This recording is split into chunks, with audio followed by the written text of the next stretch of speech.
Cricketer کا century بنا کر گراؤنڈ میں سجدہ کرنا. شہزاد صاحب پشاور سے پوچھتے ہیں آج کل کرکٹ وغیرہ میں کھلاڑی سینچری مار کر زمین پر جو سجدہ کرتے ہیں کیا یہ جائز ہے؟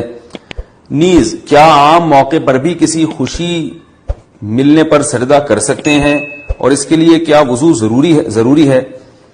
جناب شہزاد صاحب، سجدہ بھی نماز ہی کی طرح ہوتا ہے، لہذا جمہور کے نزدیک جو راجح قول ہے وہ اس کے مطابق باوضو ہو کے سجدہ کرنا ضروری ہے.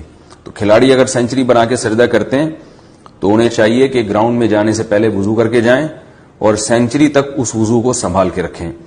اور میرا خیال ہے آج کل جس طرح کے کھانے کھائے جا رہے ہیں تو سینچری بنانا آسان ہے، اتنی دیر تک وضو سنبھال کے رکھنا تھوڑا مشکل کام ہے. لیکن بہرحال اگر کسی کا وضو ہو تو وہ اس وضو کے حالت میں سجدہ کیا جا سکتا ہے. اگر وضو نہیں ہے تو پھر سجدہ نہیں کیا جا سکتا. صحیح اور راجح قول یہی ہے.